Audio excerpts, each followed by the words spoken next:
everybody, it's another day of the vlog Every Day in June challenge from Christy Jordan at southernplate.com, and today I am coming to you from my dining area, the little section of my front area of my house where we eat our meals some of the time.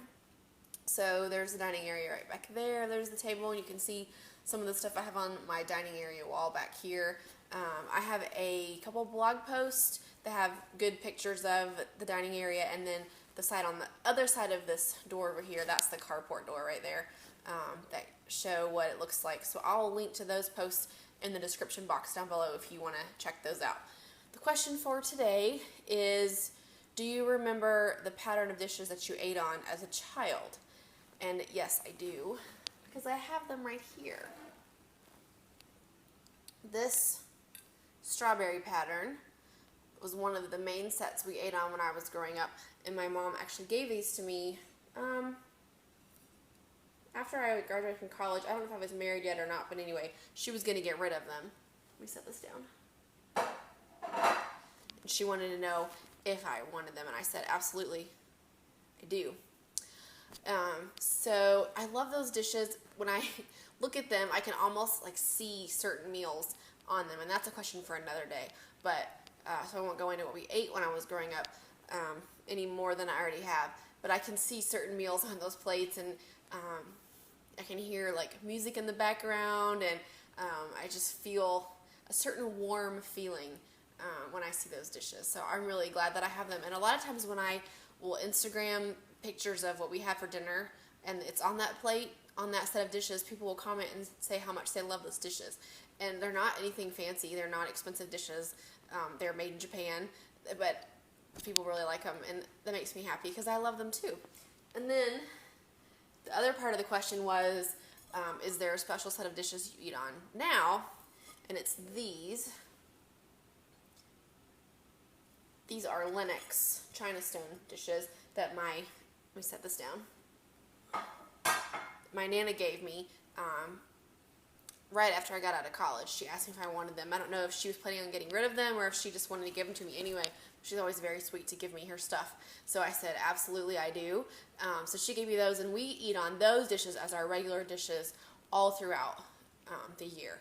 I rotate those strawberry dishes in and out during the winter time. We eat on those in the fall and the winter just because they match better with my linens and stuff for the colder months. But we eat on those fruit dishes all year round, and they match my kitchen as well. I have red and blue and that kind of color in most of my linens. They match really nicely, and I really like those. But back to what I was talking about with the dishes that we ate on when I was growing up, those strawberry dishes. I think it is so important for families to eat supper at the table. And by family, I don't mean just people who have children. My husband and I don't have children, and I try to once a week make a time that we have a meal where we sit down at the table together, even if it's just a lunch, if we happen to be together for lunch and not for supper, to sit down at our dining room table and have a meal together. A lot of times we'll eat breakfast together at the bar counter, which is right over here, that I showed you in my kitchen tour, which you can check out if you haven't already. And that's a nice place to eat. We're side by side there. We can't see each other because we're at the counter, but that's a nice place to eat just for breakfast. But I think it's important for families to eat at the dinner table together. And even when I was growing up, we ate supper, lunch and supper together every day, and it was always a nice meal that we sat down and we ate. At supper time, we always had linen napkins, and we set the table completely, and all of our food was served in serving bowls, and condiments and all that kind of stuff was in like little serving dishes as well. We didn't ever put bottles or jars on the table. It was always in a serving dish, which is really nice because I grew up eating what people might consider to be a little bit more of a more formal setting, and so I am never uncomfortable at any kind of restaurant or in someone else's home, because that's just second nature to me to be able to sit and eat a meal at a nicely set table. So keep that in mind when you're raising your family, that it's helpful to them when you make it normal to eat a nice meal. And then also, I think it's important that you set a nice table just for your family. I don't ever want someone to ask me, whether it's my husband or anybody else that lives in my house, if I'm setting the table, to say, oh, are we having company? I want them to know that they're special enough to have a nice meal at the table just for our family, for people that live in our house. they deserve a nice meal at the table. So make an effort to make people feel special, even when they're not company. It shouldn't be just Christmas and Thanksgiving and when people come over for dinner that you sit at your dining room table. It's important to sit there together to teach your children how to sit properly at a table, how to pass the food, that kind of thing. And then even just for you and your husband to have a nice meal together, and so that it's not just something you do for company, so he doesn't feel stressed or uncomfortable when you're hosting a meal at your home. He should know what the routine is when you eat at the table, because you do that frequently. And there was something else I wanted to say about that.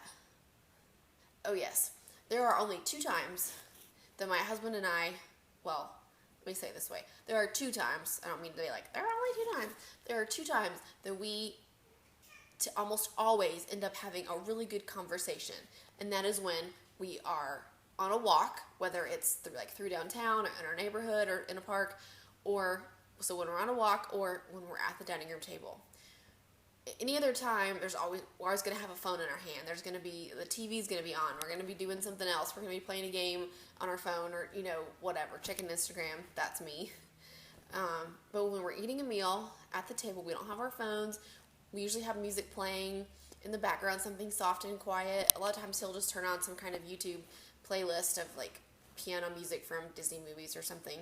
And we almost always end up having a really good conversation about something that's going on in our lives, or plans that we have for something coming up, because there's no other distractions. It's just, there's something about sitting around the kitchen table that really opens up dialogue. And I mentioned in a post that I read about my grandparents, the ones that gave me those fruit dishes, how much I appreciate that. When I was growing up, when I was in high school, I would go to visit them, and we would eat all our meals, of course, at the table, and it was the same thing as what I grew up with. Very nice, and made everybody feel special to be at the table. But then after we got done eating, we just stayed there. We would just sit at the table. Somebody might clear the table, take the plates away, and put them, on the kitchen counter, but we would just sit there and just talk. My grandparents would tell me about growing up during and after the Depression, or living through World War II, their early days of marriage, and those were some really special times that I treasure. So if you have grandchildren,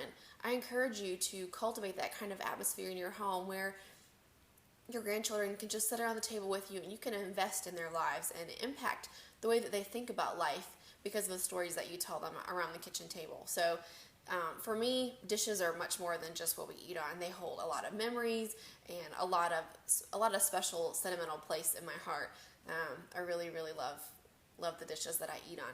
I also have a set of just plain white dishes that I registered for when we got married, and then I have some white dishes that are different shapes and sizes, maybe a little bit different shades of white, that I can mix and match in with my white set that I got when we got married, so that when I entertain, I have plenty of dishes and I can interchange them.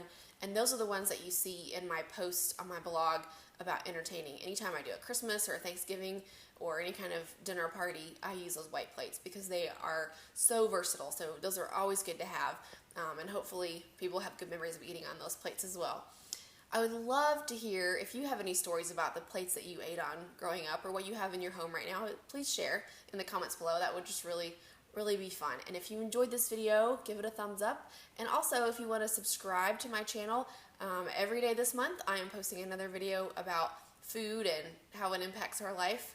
It's good stuff. So I hope that you'll come back tomorrow for another edition of the Vlog Every Day in June Challenge. Hope you're having a great day, and I'll talk to you later. Bye!